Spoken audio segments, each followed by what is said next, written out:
Eu vou ler o versículo 16 e a igreja vai ler o versículo 17.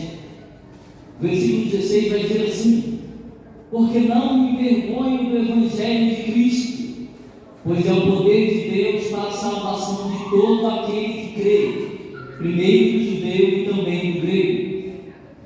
Porque nele se descobre a justiça de Deus, de fé em fé, como está escrito: mas o justo viverá pela fé. Amém. Deus abençoe. Podem tomar os nossos assentos.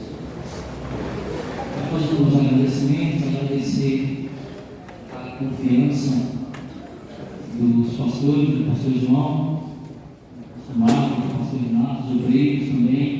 Agradecer a liderança na pessoa do Renato, do Augusto e do Jonathan. São amigos que Deus se colocar nas nossas vidas, vamos orar por eles também oraram por nós. E agradecer a igreja também pela paciência, pela minha vida. Deus abençoe os irmãos que oraram por nós. E assim nós vamos caminhando orando pelos outros. Amém? O texto de Romanos, capítulo 1, versículo 16, versículo 17, nós sabemos que ele tem um contexto histórico, como foi tratado pelo pastor Rodrigo, um contexto onde ele apontou a desvalorização do papado, ele abordou sobre a questão do catolicismo, ele abordou também um pouco sobre a questão do imperador Carlos V, Francisco I, o Papa, onde tem muitas guerras ali, mas eu não vou me atentar esta noite à história. Nós sabemos que a reforma protestante, ela teve um pontapé inicial, igual o pastor Rodrigo trouxe aqui, nos antecedeu, como outros reformadores, como John Hus, e dentre outros. Mas eu, analisando ao tema que nos foi proposto, que foi sobre a reforma, um grito que ecoou da Alemanha. Esse grito ecoou da Alemanha porque Lutero leu Romanos capítulo 1, versículo 17, e Lutero entendeu. Mas como Lutero entendeu? Lutero, nós sabemos que era um monge, estudioso, professor de Bíblia, era alguém que não queria ser chamado de doutor, mas pela questão de ter a impaciência de não ter a paz que ele tinha com Deus, o Papa, os padres da igreja recomendaram que Lutero fosse ser um estudante da Bíblia. Então Lutero foi um estudante da Bíblia. Naquela época, doutor de Bíblia não era alguém renomado nem nos dias de hoje, nos doutores de hoje. E Lutero, nós vamos ver que ele lendo Romanos capítulo 1, versículo 17, a historiografia de Lutero vai dizer que ele abriu o entendimento, A história diz que quando Lutero leu Romanos capítulo 1, versículo 17, foi como se o paraíso abrisse a porta do céu. Ele viu a glória de Deus. Mas Lutero foi um reformador, foi alguém que ele estava debaixo da unção do Espírito Santo. E eu estava à tarde pensando nesse texto, pensando na historiografia de Lutero, pensando em ler os textos de Romanos, Paulo trata sobre a justificação. E vamos voltar um pouquinho para ver o que Paulo entendia, o que era a justificação. Quando nós olhamos para Paulo, nós lemos o texto aqui nos versículos 16 e 17, mas quando nós lemos as cartas de Paulo, como nós introduzimos na carta aos Romanos, no versículo 1, Paulo está que é servo de Deus, separado para o Evangelho de Deus. E aqui eu aprendo uma lição muito importante quando eu leio Paulo, quando eu leio Lutero, quando eu leio John Wesley, eu vejo a mesma revelação vindo para as pessoas diferentes. Por quê? Eu te explico. Porque quando Lutero leu Romanos capítulo 1, versículo 17, ele falou que viu o céu se abrindo, ele viu o paraíso de Deus. Quando John Wesley leu Lutero, ele vai dizer que o coração dele se abriu. E quando que Paulo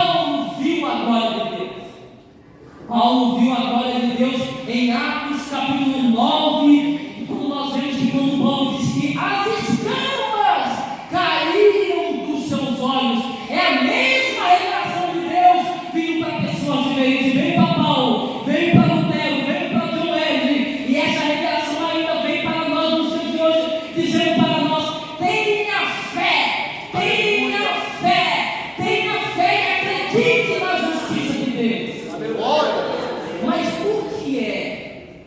Como que Paulo leu?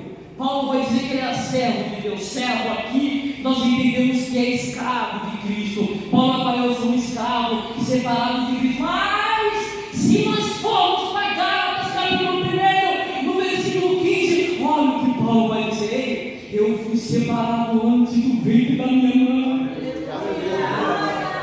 Sabe o que Paulo está querendo dizer? Antes de eu nascer, antes de eu estar formando dentro do ventre da minha mãe, eu tinha a categoria do judaísmo, eu tinha esse Torá, eu tinha experiência dos profetas, mas tudo isso Deus já sabia. Para na frente de me pegar em Damasco.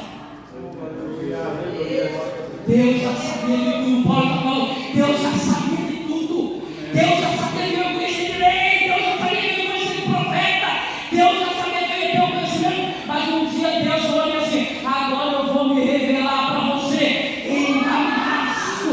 E aqui eu entendo que uma pessoa para se tornar revelador, para se tornar um reformador, começa por onde? Pelos olhos. Eu estava pensando nesse texto, Espírito Santo, Espírito estava ministrando ao meu coração, dizendo que eu preciso de pessoas reformadoras e não de pessoas que são revoltadas.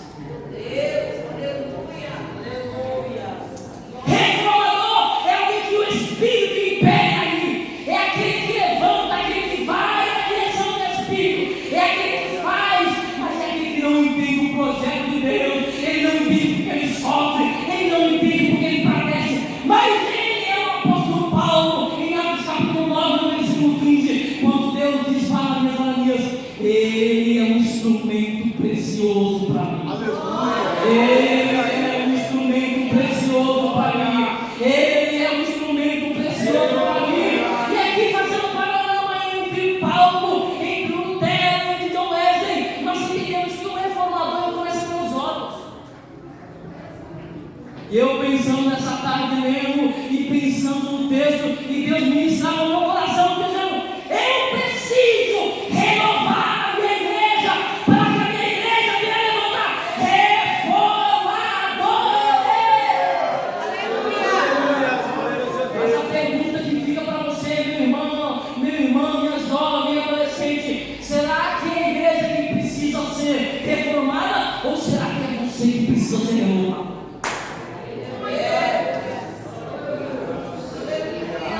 Meu Deus, porque nós queremos renovar, nós queremos inovar, nós queremos reformar, mas para primeiro reformar, tem que estar renovado de dentro para fora. Tem muitas pessoas querendo reformar a igreja, tem muitas pessoas, Marcião foi um. Marcião, quando levantou no século 1, ele dizia, o que presta na Torá é só os escritos de Paulo e mais nada.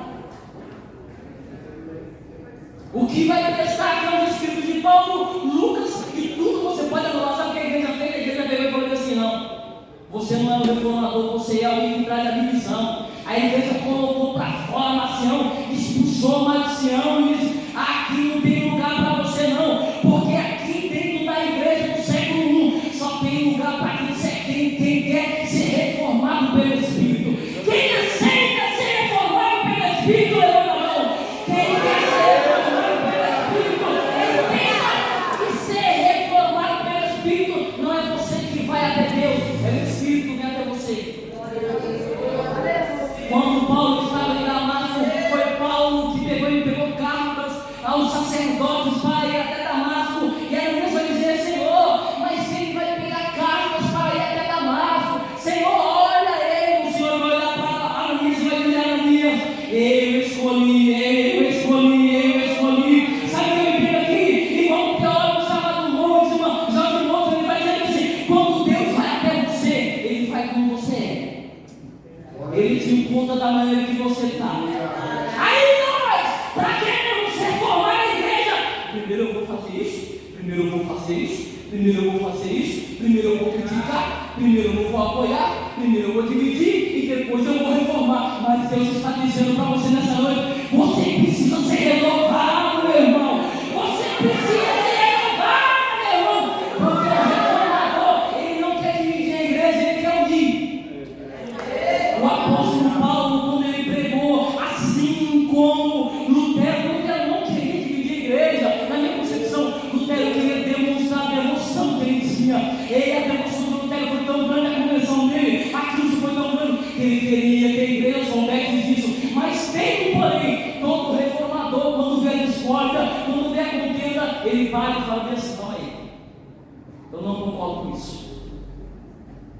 Eu não apoio isso. Eu não apoio traição. Eu não apoio discórdia. Eu não apoio separação. Eu apoio a união. Eu apoio o reino. Eu apoio Deus no meio da igreja. Eu apoio a família saudável. Eu apoio a sociedade saudável. Pois não me envergonhe do Evangelho. Como Paulo vai querer se envergonhar? Paulo está querendo dizer para nós, olha, no versículo 14: pois eu sou devedor tanto a gregos como a bárbaros, como a sábios, como a insensatos. Paulo vai dizer: aquele que me encontrou do jeito que eu era, da maneira que ele me encontrou, eu matei pessoas e mesmo assim ele me perdoou. Como eu posso me envergonhar dele que me salvou, que me resgatou, que me transformou, que me renovou, que me deu um banho de misericórdia, que me tornou um crente vivo, um crente em Cristo Jesus? Como nós poderemos envergonhar de Deus tão grande, de um Deus maravilhoso que nos achou na rua da amargura, que nos achou dentro do vício, que nos achou jogado? Todo mundo olhava para nós e dizia: você não é ninguém. Mas Deus foi até você pelo seu Santo Espírito e disse: eu vou renovar você, eu vou pegar você, eu vou transformar você. Você vai ser um instrumento nas minhas mãos.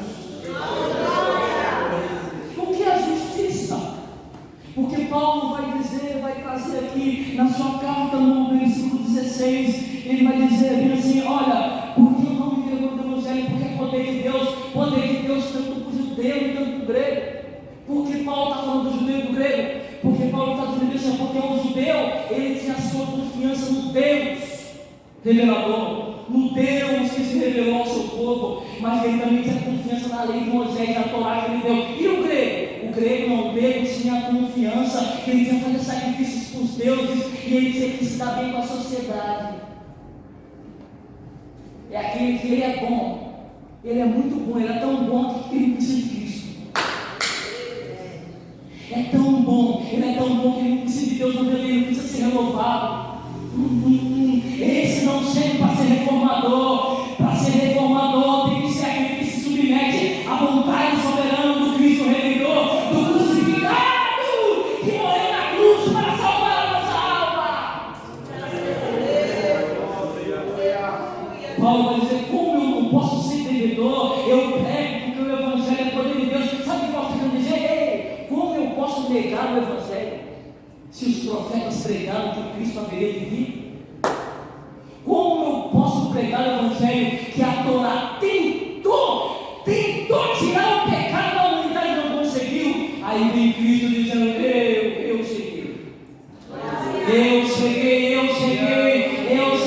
não é pelo mérito, não vai ser mais pelo mérito, eu vou trazer justiça aqui na concepção de Deus, é aquilo que faz o certo. Em palavras simples, aquele que faz o certo. Então Deus vai olhar para a humanidade e vai dizer assim: eu vou enviar o meu filho para vocês, para voltar a colocar vocês no caminho certo. Quando nós falamos de caminho, Atos capítulo 11, versículo 26, o texto vai dizer que os cristãos eram chamados aqueles que estavam no caminho certo, no caminho da salvação, no caminho da limpeza, no caminho, aleluia, do livramento, no caminho da santidade, no caminho da perfeição em Cristo, não no meu caminho, não no nosso próprio caminho. Mas Paulo vai dizer aqui na carta de Romanos, capítulo 1, versículo 16, no versículo 16: mas porque a justiça de Deus se revela. Paulo está dizendo: revela é aquilo que estava oculto, ninguém sabia, mas ele falou assim: agora eu vou me revelar, agora eu vou aparecer, agora eu vou mostrar quem eu sou para a humanidade, agora eu vou mostrar o meu poder. É Deus dizendo: eu vou mostrar minha soberania, eu vou mostrar a minha força, eu vou mostrar, aleluia, que eu tenho poder para redimir a humanidade, para redimir os meus filhos. Eu ainda tenho controle da situação. Deus dizendo: eu ainda não perdi o controle.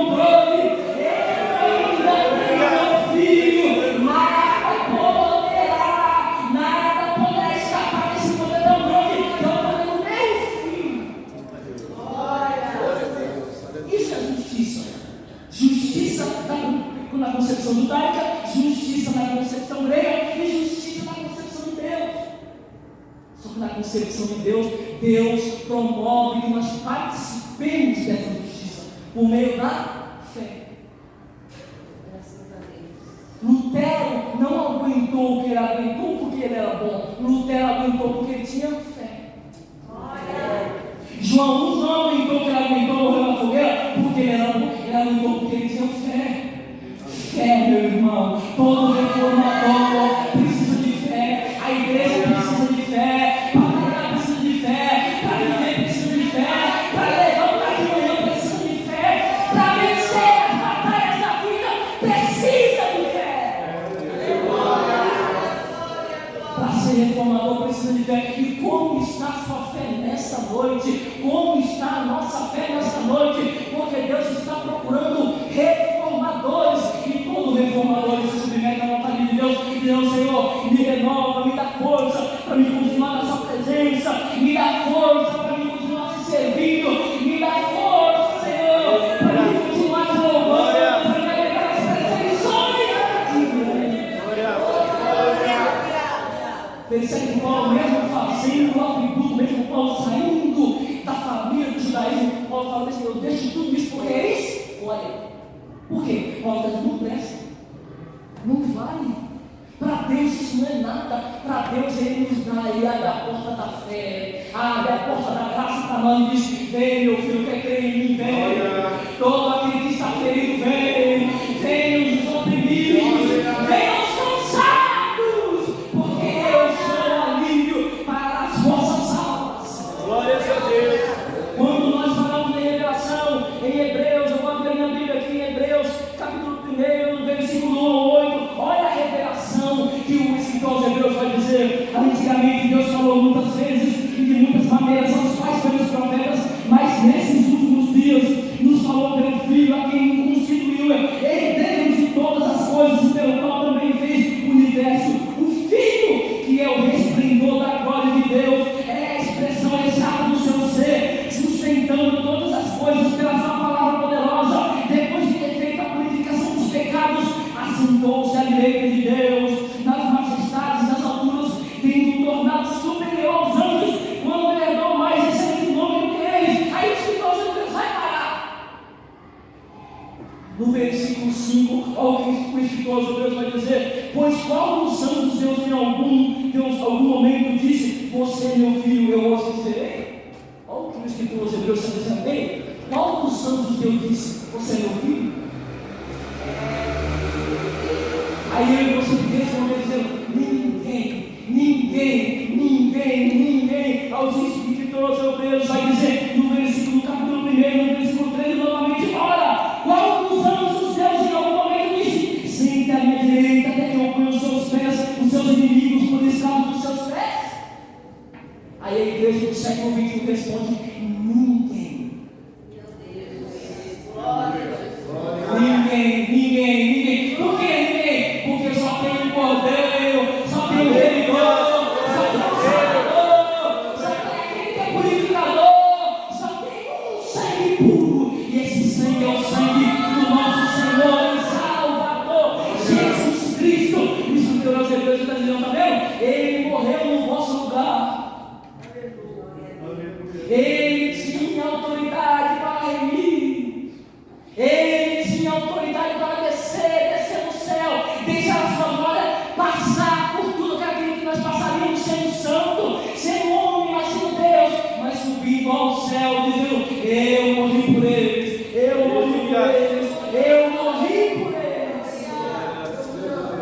O que é ser justificado nos dias de hoje não é ser santarrão.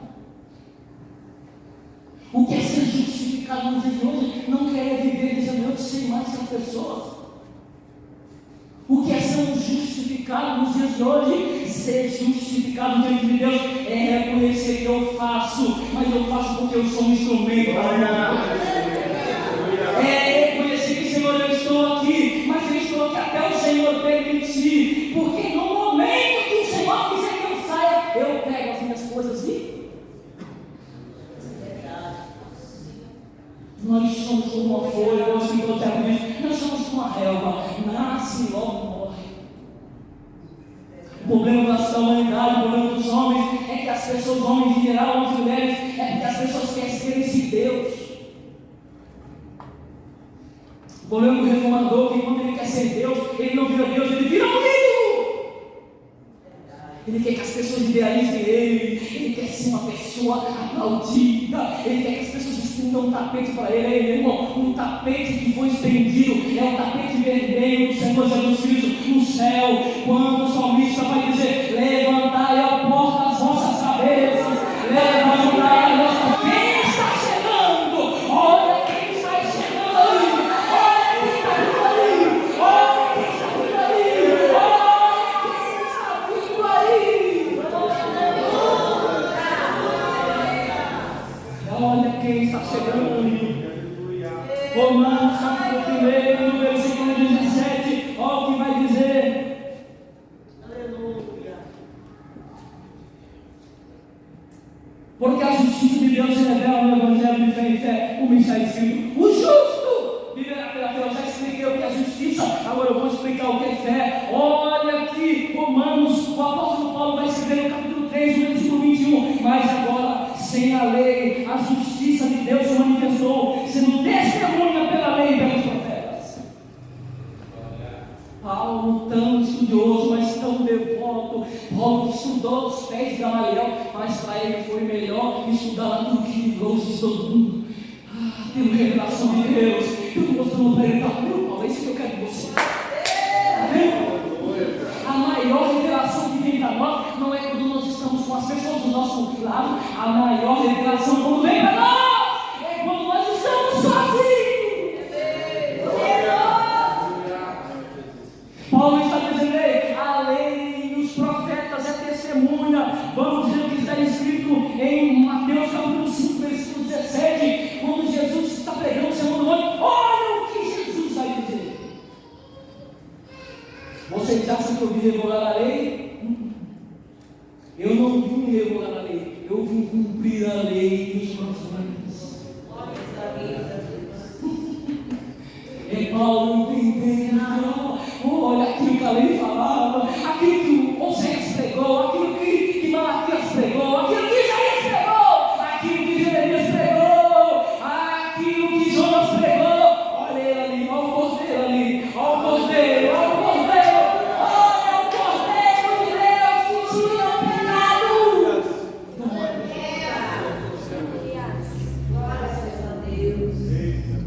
Mateus capítulo 11, versículo 13 também vai dizer, Mateus capítulo 11, versículo, olha o que Mateus vai dizer. Todos aqueles que profetizaram até João, a lei e os profetas. A maior profecia que a reforma implantou foi a Bíblia. Implantou, ela renovou. Porque quando eu olho para Lutero, eu quero ser igual a Lutero. Mas quando eu leio aquilo que Lutero leu, Lutero leu Paulo. Quando eu leio aquilo que Paulo leu, e Paulo leu o que Paulo leu Cristo. Paulo leu Jesus. Paulo leu Deus em Jesus, sua humanidade, sendo humilde, abraçando, perdoando as pessoas.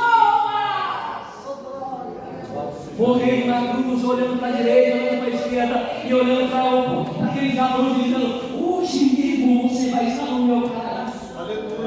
Quer ser um reformador? Para de distinção. Porque um reformador, ele é um renovador. Mas o separador, ele só separa. Um reformador, ele se renova de dentro para fora. De dentro, é Deus renovando ele, dizendo: está vendo coisa errada? Mas continua me servindo. O que você está vendo? Olha para mim, o autor aos Hebreus vai dizer: olha para o vosso autor e consumador da vossa fé. Para quem você está olhando? Lembra que eu disse? O reformador, a sua renovação começa pelos olhos. Para onde você está olhando? Aleluia. Está olhando para mim, você vai encontrar defeito. Com licença, pastor João. Está olhando para o pastor João, você vai encontrar defeito. Está olhando para o líder, vai encontrar defeito. Está olhando para a igreja, vai encontrar defeito. Mas quando você olhar para mim, quando você olhar para nós, quando você olhar para mim, segura! Você vai olhar para nós e nós vamos estar olhando para frente. Quando você olhar para mim, você vai ver quem? Você vai ver Jesus lá. Aleluia! Todos estamos olhando para Ele, a igreja está olhando para Ele.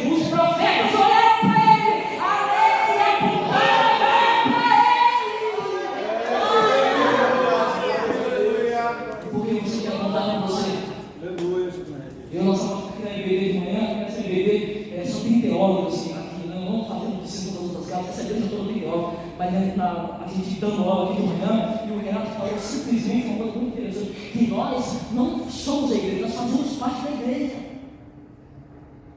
Igreja não é andar sozinho, igreja é quando eu tolero você, quando eu te aceito, quando eu te perdoo, quando eu te amo, mesmo sabendo que você falhou comigo. Mesmo sabendo que você erra, mesmo sabendo que você falha, mas eu sei que você está clamando pela misericórdia de Deus. Senhor, me perdoa, me justifica mais uma vez, Senhor. Aí Paulo vai dizer, ele vai te justificar, porque essa justiça é de Deus, não é do homem. Então quando Deus justifica alguém, ele fala assim, meu filho, você está fazendo o que é correto. Por quê? Porque você pediu perdão de novo.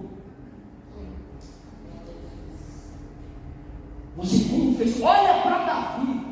Quando nós olhamos para a Bíblia ela dá mais ênfase. Tem dois cenários de Davi. O primeiro cenário é um Davi guerreiro, um Davi batalhador, um Davi adorador. O outro cenário é um Davi que matou Urias, planejou. Diante da Bíblia, qual dos dois é pior?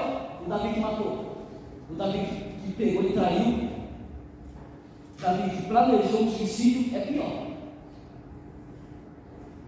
Mas pelo outro lado nós temos um Davi que ele pediu perdão, ele se prostrou, porque Davi continuava a ser vingador, porque Davi era um homem segundo o coração de Deus, porque ele tinha um coração disposto a perdoar, a pedir perdão para Deus, a ser grato a Deus, diante de tudo aquilo que Deus deu para ele. Então, meu irmão, quer ser alguém perdoador, quer ser um reformador, comece de dentro para fora dizendo, Santo Espírito de Deus, me renova, me renova, me renova, me renova, me renova, me renova, me renova, Senhor. Será que a igreja precisa ser reformada? Se a igreja precisa ser reformada, vai começar por mim e por você. Reformar é fazer aquilo que é certo, é voltar a fazer aquilo que é certo, é ser renovado. E quem pode ser renovado se não for pelo Espírito Santo? Ninguém consegue se renovar sozinho, irmão. Porque se você cair dentro desse rio, meu irmão, você vai morrer. Mas quando o Espírito pegar na sua mão e jogar dentro desse rio, ele vai levar você, ele vai levar você, ele vai levar você para o mistério de Deus, e vai revelar o mistério de Deus que ele tem na sua vida, que ele tem para a igreja.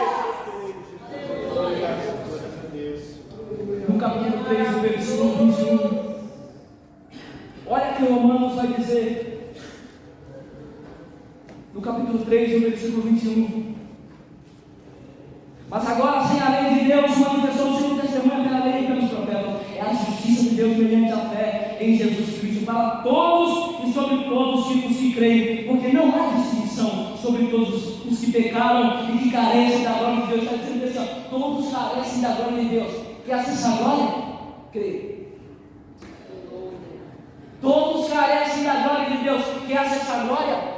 Tenha fé, tenha fé, tenha fé. Entenda que o apóstolo Paulo sempre está falando de uma esperança escatológica, a segunda vinda de Cristo, porque Paulo é assim, ele é marcado por aquilo que ele viveu. Paulo em Damasco, ele viu Jesus. Quando ele viu Jesus com o corpo glorificado. Por isso que ele escreve em 1 Coríntios capítulo 15, versículo 55 diante, falando que os nossos corpos serão transformados.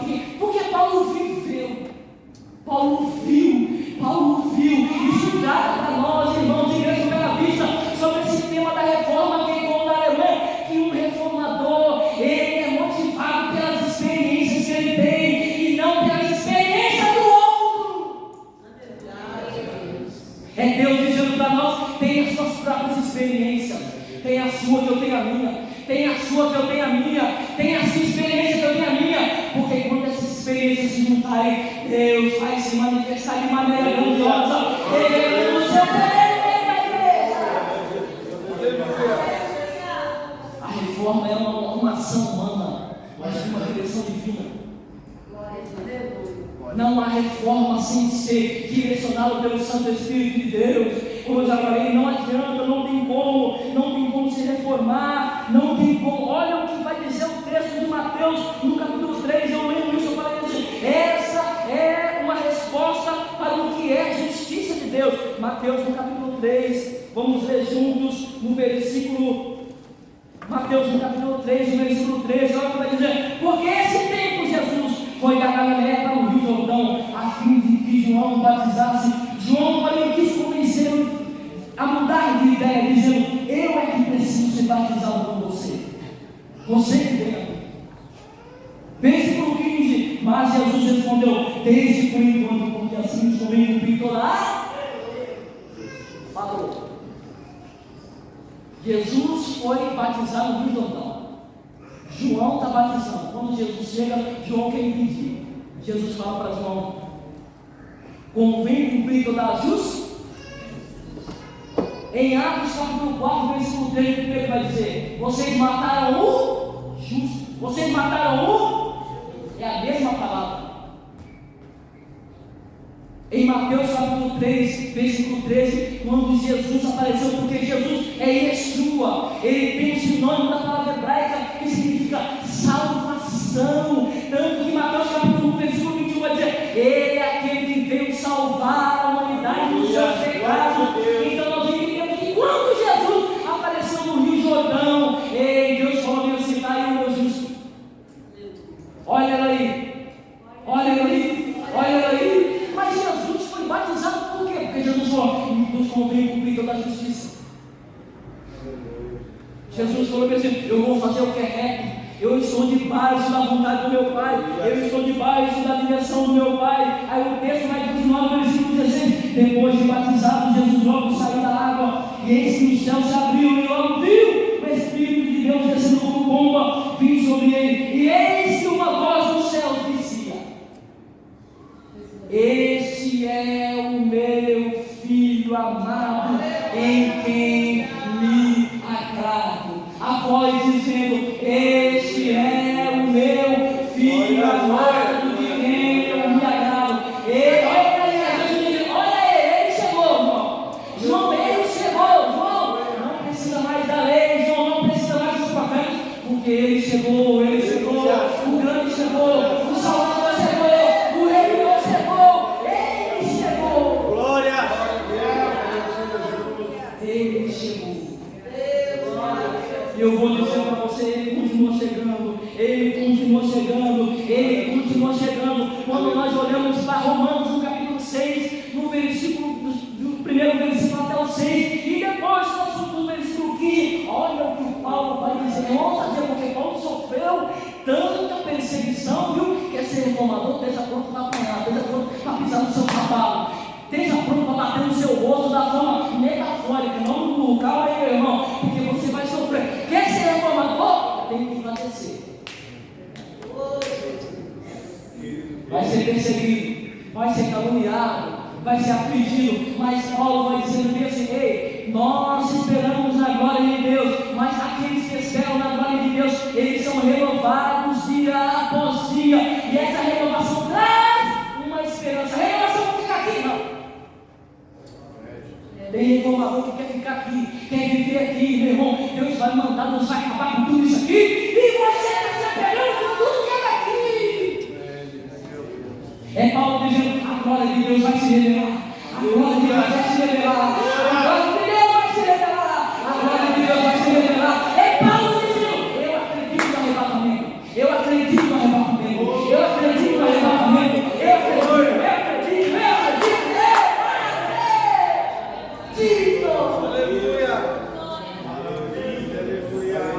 Capítulo 6 de Romanos, no versículo 13, Paulo vai dizer assim: olha, sendo Abraão justificado antes da lei e antes da circuncisão, ou seja, foi antes da lei, foi antes da circuncisão. Aí Paulo vai falar: ele é pai de muitas nações. Vai para Gênesis capítulo 15 e versículo 18 para você ver. Você vai ver a aliança que Deus fez com Abraão. Não era Abraão, era Abraão. Quando Deus fez uma aliança com Abraão, Deus pegou e falou: pega os pombinhos, pega as rolinhas, corta no meio, e eu vou passar no meio. Abraão esperou, tanto dormiu, né?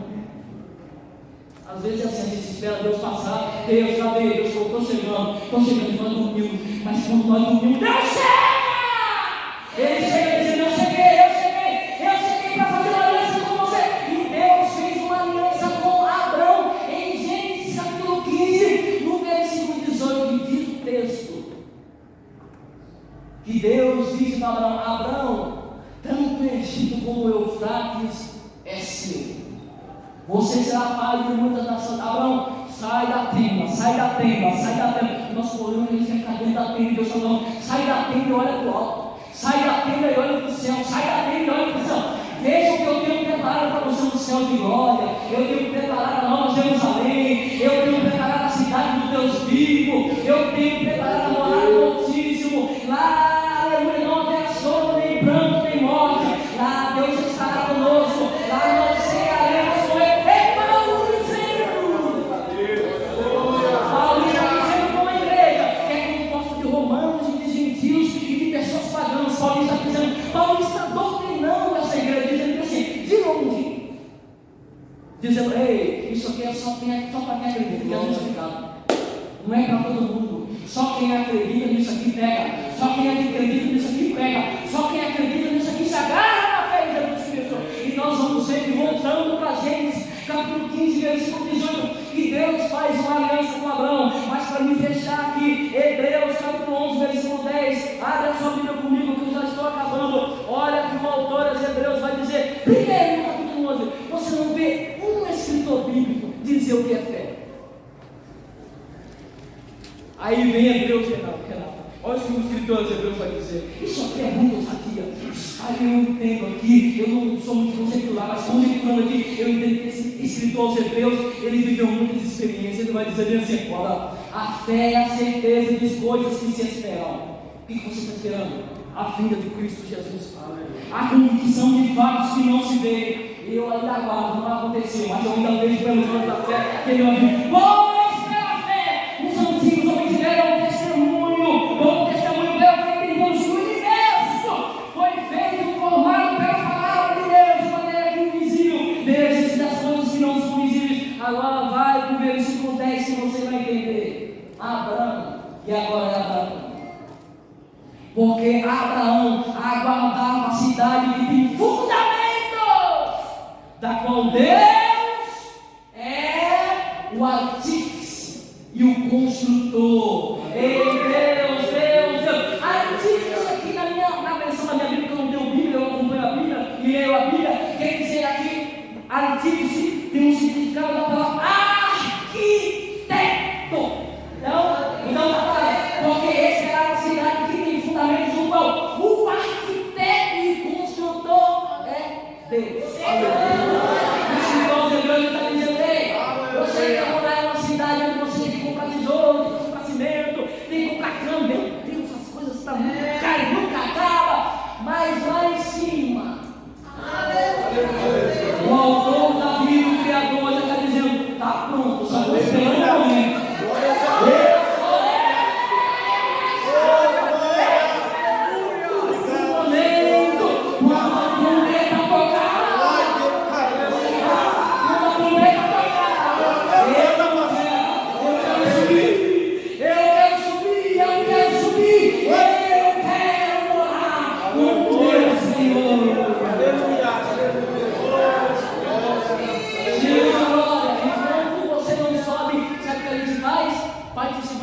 Ceia quer dizer mesa, mesa quer dizer hospitalidade, comunhão.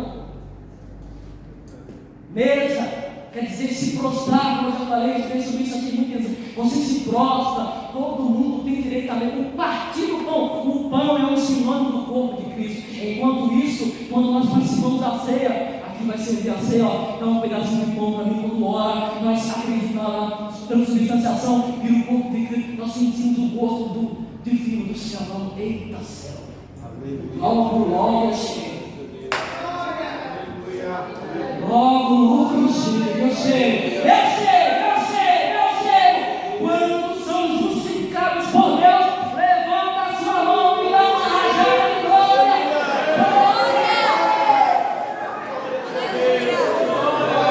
Sabe por quê? Falta 3 minutos, pastor. Eu tenho 3 minutos. Falta 3 minutos, porque o céu te espera. O céu te espera.